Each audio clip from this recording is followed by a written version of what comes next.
This morning we're continuing with our summer series of sermons entitled A Christian Faith for the 21st Century. This is the fourth sermon in the series, and it began with the assertion that whatever ways the faith may change in the 21st century, the person of Jesus Christ will remain central to the faith as we continue to believe that Jesus can lead us to an awareness and experience of the sacred and the oneness and the unity of all life. We then explored the idea that Christianity will be able to draw on wisdom from other faith traditions as we explore what it means to be God's people. Last week, we considered that faith in the 21st century will be more inclusive and diverse than it's ever been, resulting in a community for all people, reflecting the wild diversity with which God created the world and its people. That brings us to today's sermon, Evidentiary Living. If there is one perennial charge leveled against people of faith by those who do not subscribe to a faith, it is most likely the charge of hypocrisy. That word hypocrite comes from ancient Greek and refers to someone who is acting a part. An actor playing a role impersonates a character or a person, but is never the role or the character. Over time, the word hypocrite came to mean someone who says one thing but does another.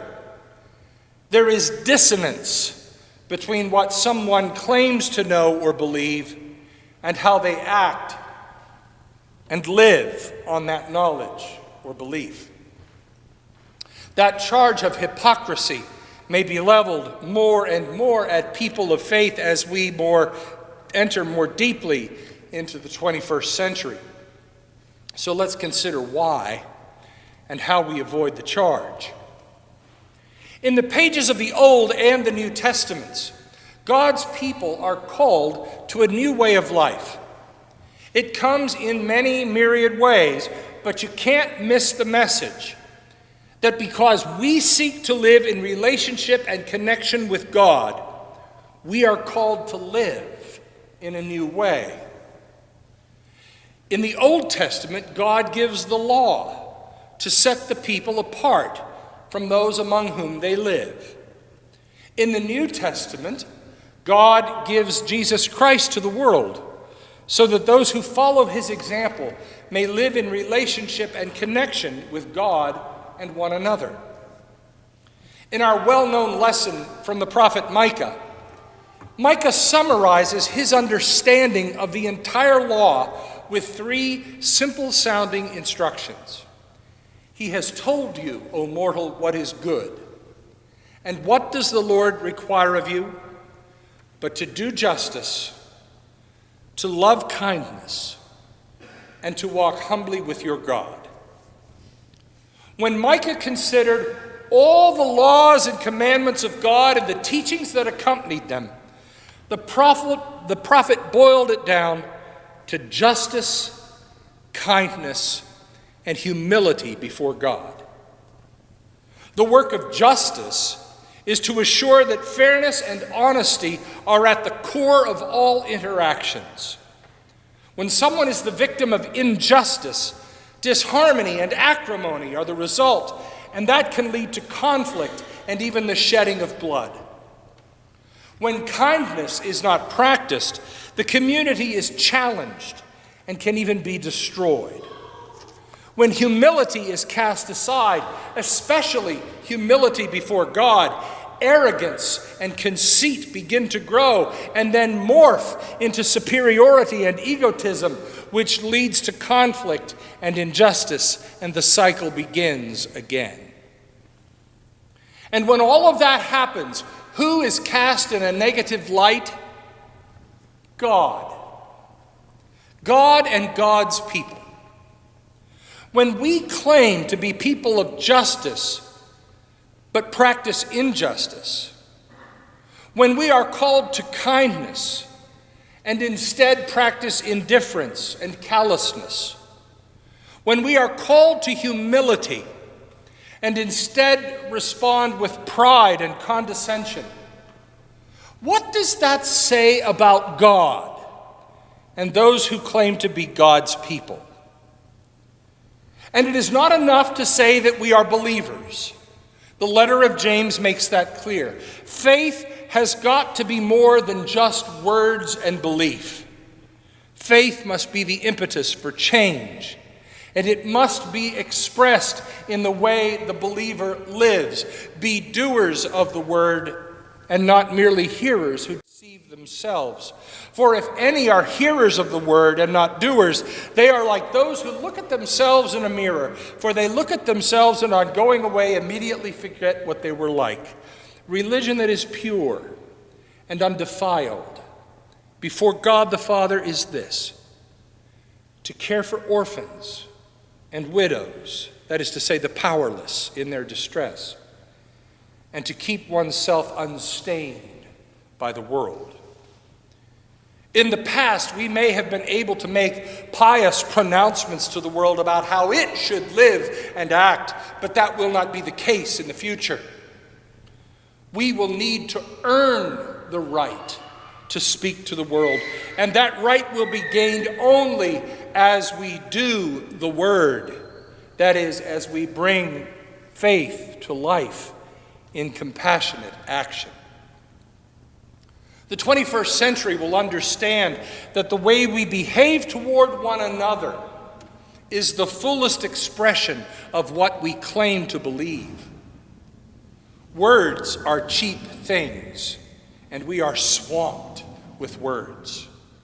In an information age, there is no shortage of words. In fact, we are now seeing that on websites and in other electronic communication, if something has more than 250 words, it remains unread.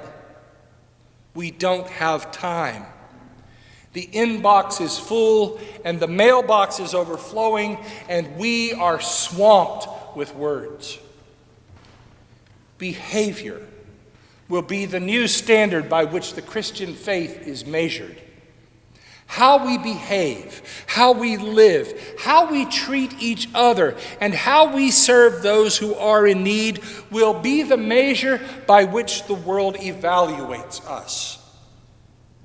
It will be our capacity to bring words and action into harmony that we will find others being attracted to our faith.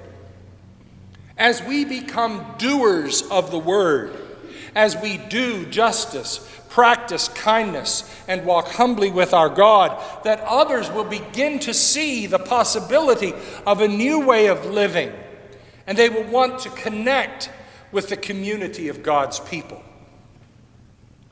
In the days and years to come, our lives will be the gospel most widely read by the world.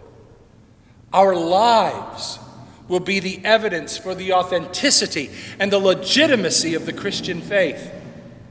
How we live and what we do will be the measure by which the Christian faith is judged genuine and real, far more than by what we say and declare. How we treat each other and how we treat those beyond our faith tradition will determine the future of our faith. So let me make it a little personal for you.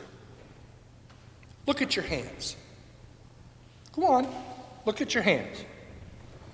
Are your hands more interested in receiving than they are in giving? Do your hands reach out to others, or do they repel those who are searching for you? Do your hands seek to comfort and console, or are they grabbing others to comfort and console you? Look at your feet. Go on, look at your feet. Do your feet take you to places where your love is needed?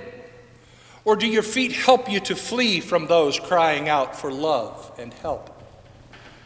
Do your feet take you to places where you are served? Or do your feet take you to places where you might be of service? Put your hand on your head. Do you think of others before self, or self before others?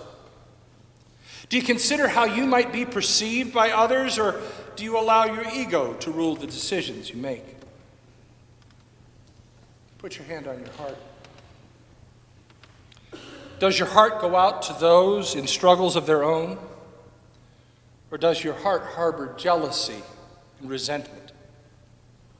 Is your heart a place of compassion and kindness? Or is it a safe haven for prejudice and intolerance? We are, each and all, representatives and examples of the Christian faith. Christianity is an incarnational faith. That means that Christianity is supposed to be a faith tradition that puts on flesh, that becomes embodied, that is lived out every day in ways great and small. Central to Christianity is love. When Jesus was asked what the greatest of all the commandments might be, he responded by saying to love God and to love neighbor. In the years and decades to come, how we enflesh the gospel will be more powerful than how we pronounce the gospel.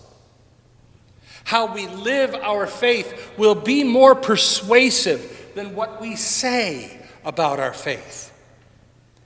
And when what we claim does not match up to what we are doing, the world will call us out, and rightfully so, and label us with that most dubious of titles, hypocrites.